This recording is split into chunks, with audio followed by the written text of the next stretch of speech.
जिस election commission से हमें ये उम्मीद थी कि निष्पक्ष काम होगा, निष्पक्ष कार्रवाई होगी, वो हमें कहीं देखने को नहीं मिली। मैं सबसे पहला उदाहरण ये देना चाहता हूं कि एक रामपुर का बाई इलेक्शन जो लोकसभा का हुआ,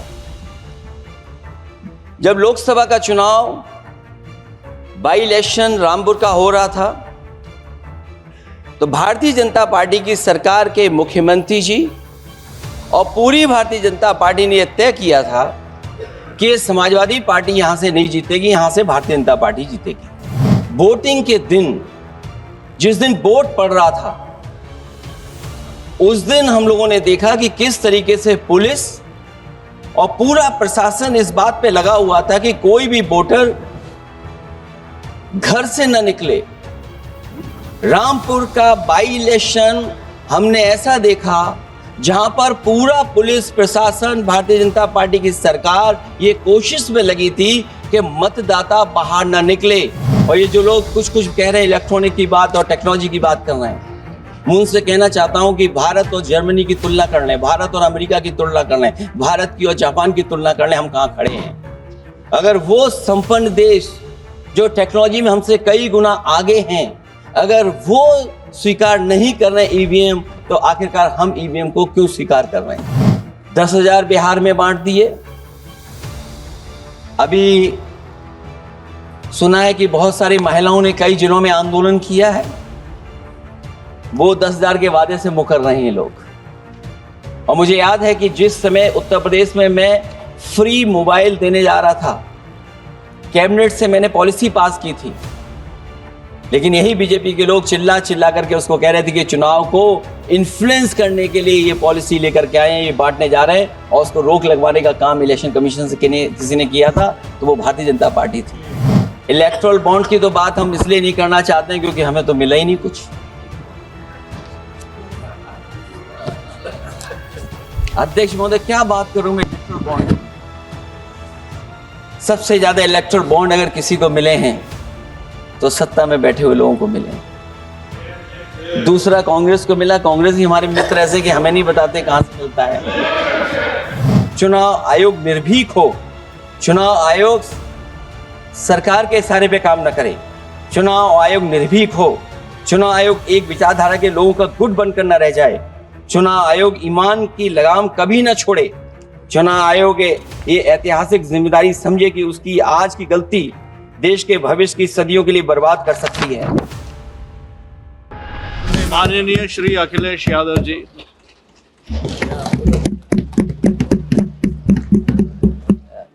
सभापति जी, मैं आपका धन्यवाद देता हूं कि इस महत्वपूर्ण विषय पे मुझे बोलने का आपने अवसर दिया, मौका दिया है।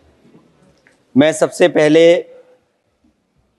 कांग्रेस पार्टी के नेता मनीष तिवारी जी, जिन्होंने बहुत विस्तार से ये बात रखी, जिन मूल्यों को लेकर के हमारे संविधान निर्माताओं ने इलेक्शन कमीशन को लेकर के जो गठन करने का काम किया कि हमारा लोकतंत्र कैसे मजबूत होगा, उस दिशा में जो बात उन्होंने रखी, मैं अपनी भावना और उनके विचार अपने विचारों से मैं जोड़ता हूं। मुझे खुशी है इस बात की कि सरकार ने इस बात पर चर्चा और मौका दिया हम सबको अपनी बात रखने का।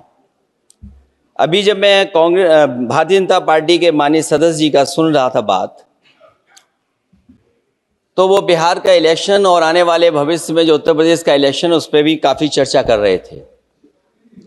सभापति महोदय, मैं कुछ बातें ऐसी कहना चाहता हूं जो हम लोगों ने अपनी आंखों से देखा, और जिस इलेक्शन कमीशन से हमें ये उम्मीद थी कि निष्पक्ष काम होगा, निष्पक्ष कार्रवाई होगी, वो हमें कहीं देखने को नहीं मिली। मैं सबसे पहला उदाहरण ये देना चाहता हूं कि एक रामपुर का बाई इलेक्शन जो लोकसभा का हुआ, जब लोकसभा का चुनाव बाई इलेक्शन रामपुर का हो रहा था, तो भारतीय जनता पार्टी की सरकार के मुख्यमंत्री जी और पूरी भारतीय जनता पार्टी ने यह तय किया था कि समाजवादी पार्टी यहां से नहीं जीतेगी, यहां से भारतीय जनता पार्टी जीतेगी। और ये आशंका हम लोगों को थी कि हर तरीके से हम लोगों को दबाया जाएगा, हर तरीके से चुनाव में धांधली की जाएगी। और जिस समय चुनाव शुरू हुआ, वो चीजें हम लोगों को देखने को मिली। सभापति महोदय, वोटिंग के दिन, जिस दिन वोट पड़ रहा था, उस दिन हम लोगों ने देखा कि किस तरीके से पुलिस और पूरा प्रशासन इस बात पे लगा हुआ था कि कोई भी वोटर घर से न निकले। रामपुर का बाई इलेक्शन हमने ऐसा देखा जहां पर पूरा पुलिस प्रशासन, भारतीय जनता पार्टी की सरकार ये कोशिश में लगी थी कि मतदाता बाहर ना निकले, और पहली बार भारतीय जनता पार्टी वहां से चुनाव लोकसभा का जीती।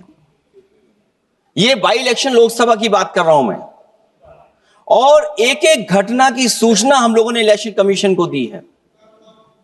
एक एक घटना के पुलिस क्या कर रही है, पुलिस कहां बैरिकेडिंग लगाई है, पुलिस कहां रोक रही है, कौन पुलिस का अधिकारी कहां जा रहा है, डीएम क्या कर रहे हैं, कमिश्नर क्या कर रहे हैं। और उसके बावजूद भी इलेक्शन कमीशन ने एक भी किसी के खिलाफ कार्रवाई नहीं की। अध्यक्ष महोदय, जब हम ये बात समझ गए कि इलेक्शन कमीशन बायस्ड है, अध्यक्ष महोदय, ये जो नए नए लोग इधर से उधर खिसक गए हैं, या ना बोले तो अच्छा ही है। एक मिनट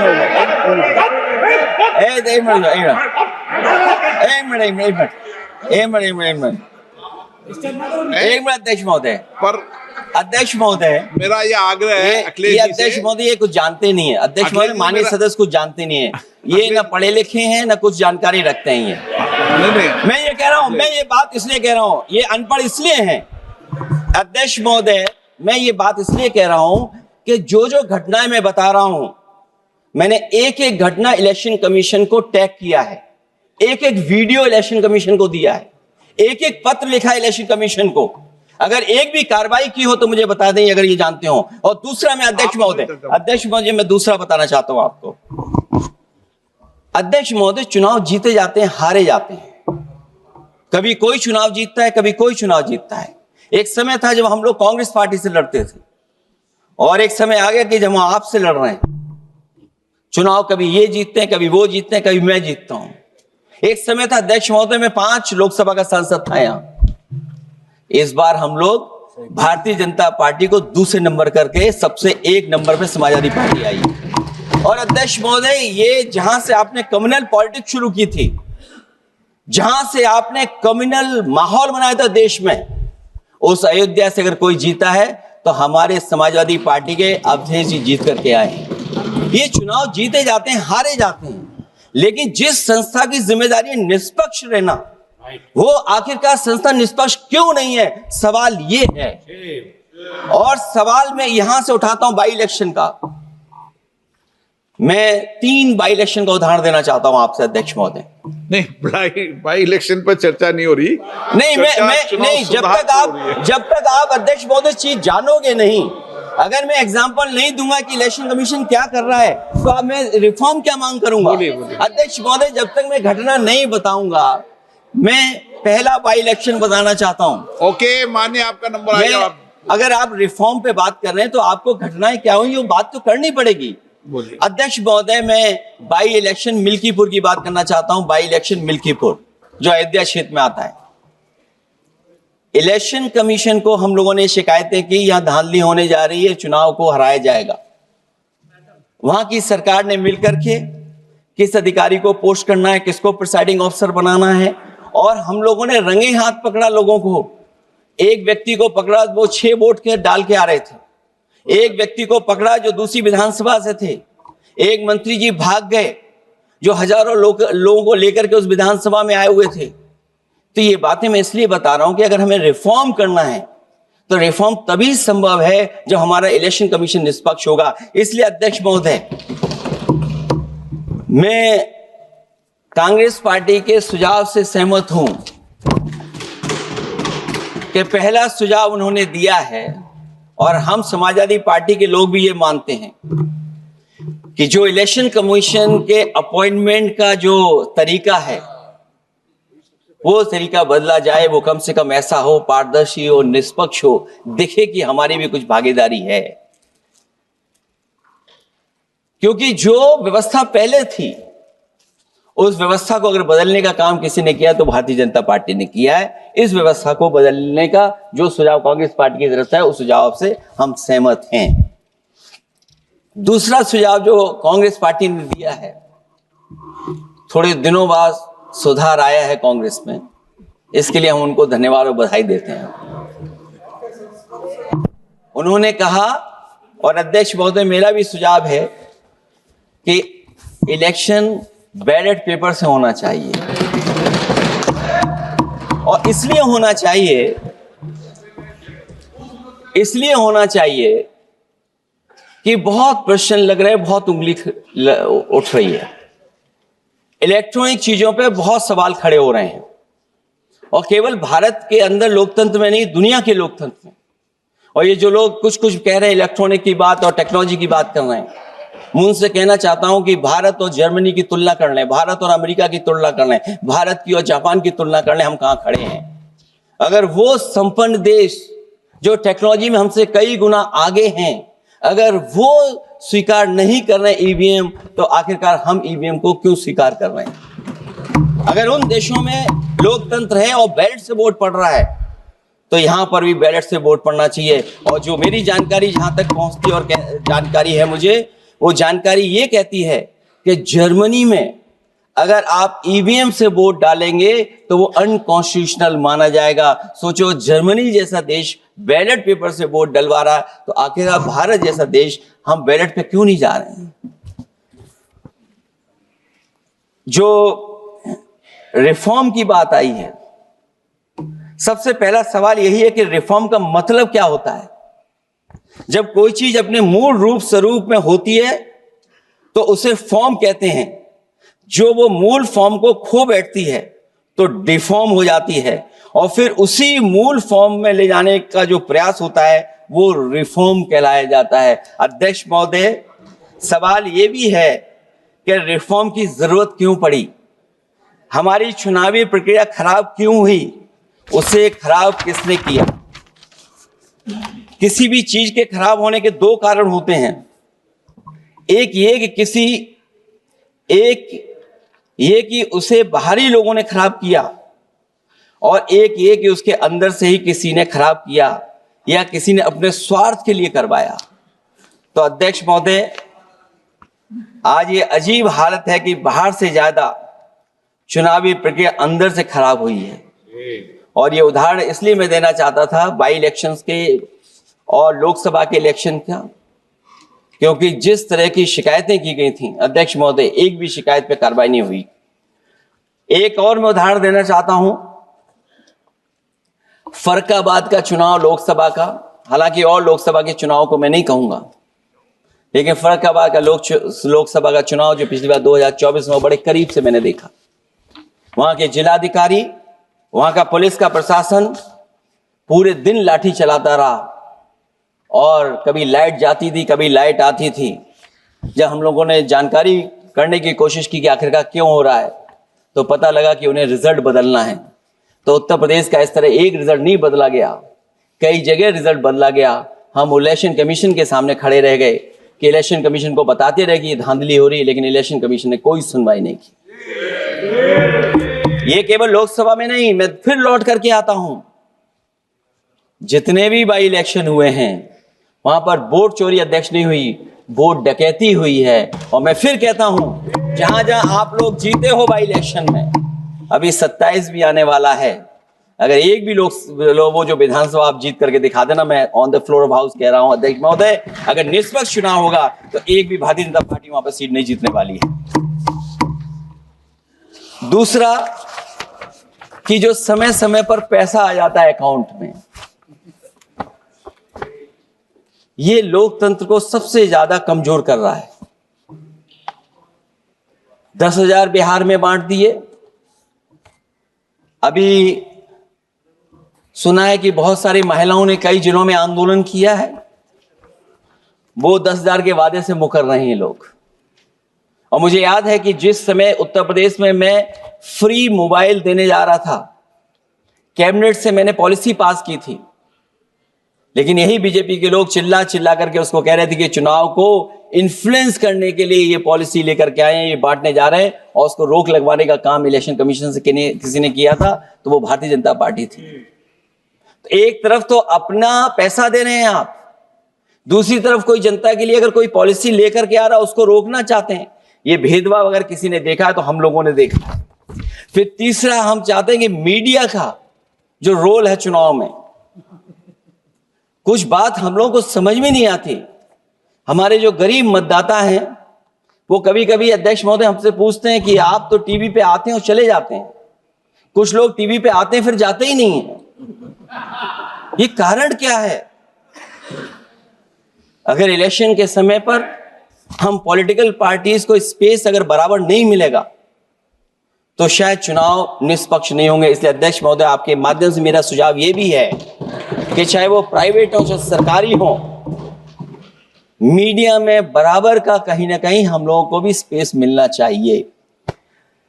इधर एक नई चीज है, नया जमाना है, तो नई चीज है सोशल मीडिया। पहली बार देखने को मिल रहा है कि जहां पर इमेज बनाने के लिए पैसा नहीं खर्च किया जा रहा अध्यक्ष महोदय, दूसरे की इमेज कैसे खराब की जाए उसके लिए पैसा खर्च किया जाता है। जो नकारात्मक जितना कैंपेन है, मैं अध्यक्ष महोदय दावे के साथ कह सकता हूं, हमारे पास कोई एजेंसी नहीं है, कोई सोशल मीडिया टीम नहीं है जो हम नेगेटिव कैंपेन रन कराते हो। लेकिन भारतीय जनता पार्टी के पास हजारों ऐसे लोग हैं और हजारों करोड़ रुपए इस बात के लिए खर्च करते हैं कि नेगेटिव कैंपेन कैसे रन किया जाए। और जितना जितना चुनाव करीब आता है उतना सोशल मीडिया से लेकर के हर प्लेटफॉर्म पर नेगेटिव कैंपेन अगर कोई कर रहा है तो वो कर रहा है भारतीय जनता पार्टी के लोग। इलेक्टोरल बॉन्ड की तो बात हम इसलिए नहीं करना चाहते हैं क्योंकि हमें तो मिला ही नहीं कुछ। अध्यक्ष महोदय, क्या बात करूं मैं इलेक्टोरल बॉन्ड की? सबसे ज्यादा इलेक्टोरल बॉन्ड अगर किसी को मिले हैं तो सत्ता में बैठे हुए लोगों को मिले हैं। दूसरा कांग्रेस को मिला। कांग्रेस ही हमारे मित्र ऐसे कि हमें नहीं बताते कहां से मिलता है।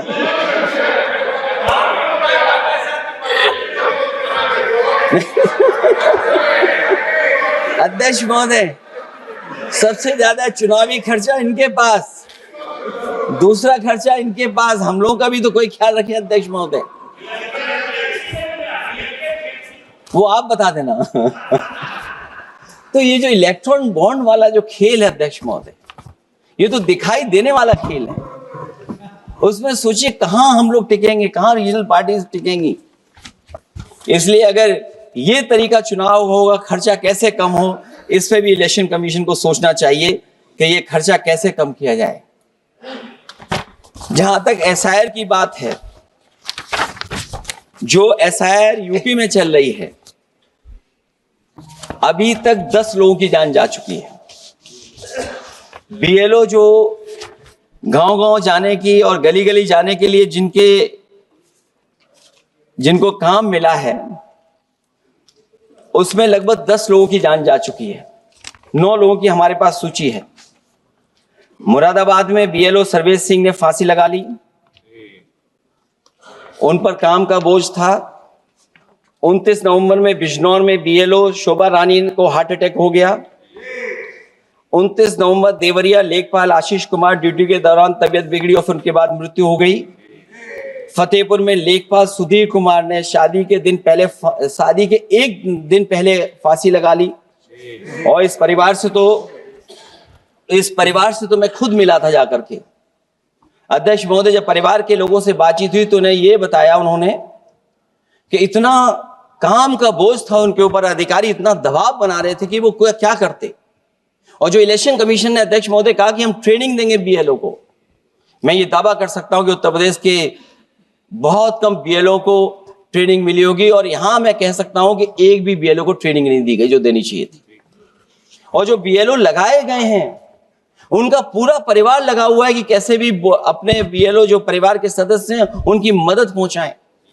महिला है वो फॉर्म नहीं भर सकती, कई बार उसके परिवार के सदस्य लगे हुए हैं कि कैसे फॉर्म भरवाएं हम उनका।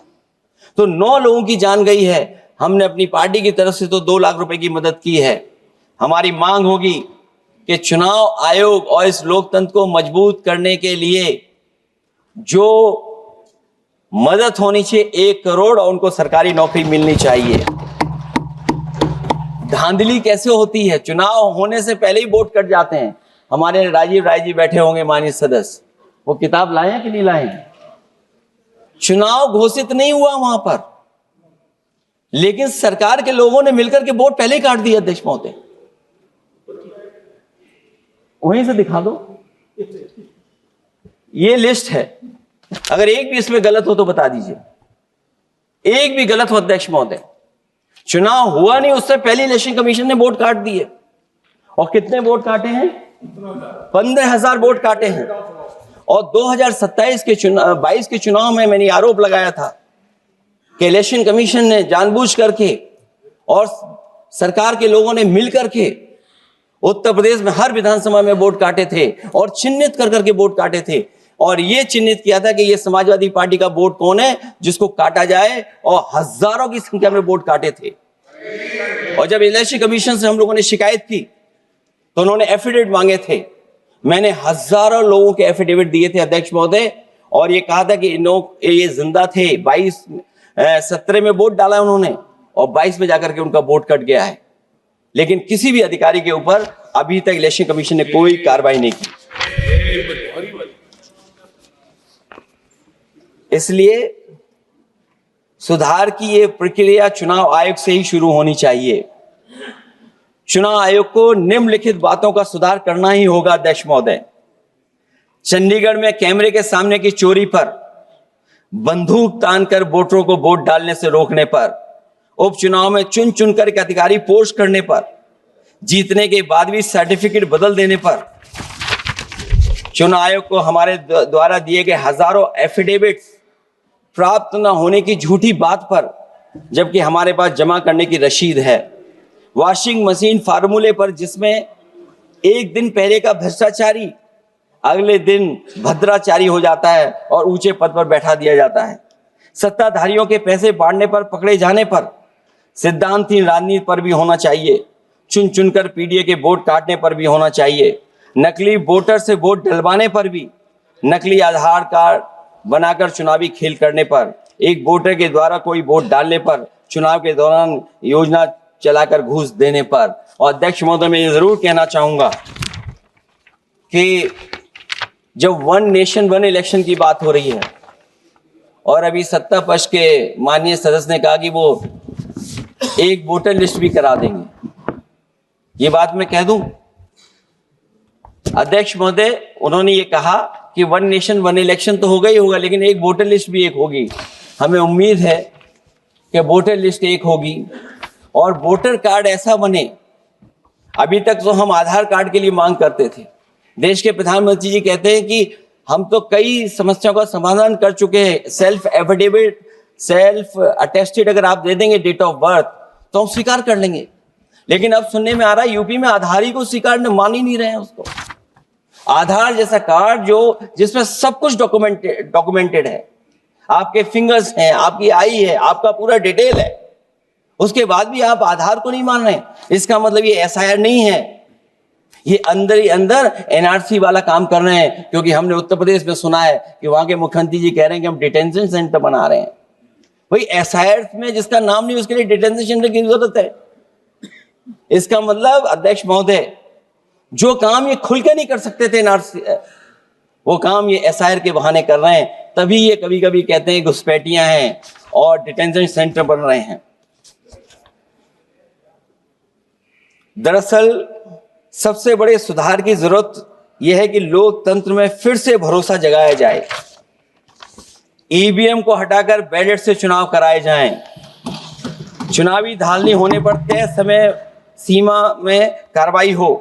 विपक्षी अनदेखी न की जाए, विपक्षी शिकायतों पर पक्षपात न हो। चुनाव आयोग निर्भीक हो। चुनाव आयोग सरकार के इशारे पे काम न करे। चुनाव आयोग निर्भीक हो। चुनाव आयोग एक विचारधारा के लोगों का गुट बनकर न रह जाए। चुनाव आयोग ईमान की लगाम कभी न छोड़े। चुनाव आयोग ये ऐतिहासिक जिम्मेदारी समझे कि उसकी आज की गलती देश के भविष्य की सदियों के लिए बर्बाद कर सकती है। सबसे बड़ा सुधार यही है कि चुनाव आयोग अंतरात्मा की आवाज सुने और सच्चे देश प्रेम को दिखाते हुए खुदगर्जी की सियासत करने वालों के हाथ की कठपुतली न बने। हमें उम्मीद है कि कुछ लोगों की वजह से चुनाव आयोग की जो छवि खराब हुई है वो अब और नहीं होगी। इलेक्शन रिफॉर्म तब तक निरर्थक है जब तक इलेक्शन कमीशन में रिफॉर्म नहीं होगा। इसीलिए जो सुझाव विपक्ष की तरफ से आ रहा है कि इलेक्शन कमीशन का गठन में जो पहले व्यवस्था थी वो पुनः लागू हो, उसी के बाद इलेक्शन कमीशन में सुधार संभव है। जितना इलेक्शन कमीशन मजबूत होगा उतना ही हमारा लोकतंत्र मजबूत होगा। जितना हम संविधान से खिलवाड़ करेंगे उतना ही हम समझेंगे कि आप लोकतंत्र से खिलवाड़ कर रहे हैं। इन्हीं शब्दों के साथ अध्यक्ष महोदय मैं आपका विशेष धन्यवाद देता हूं और मैं उम्मीद करता हूं कि इलेक्शन कमीशन भविष्य में फेयर काम करेगा।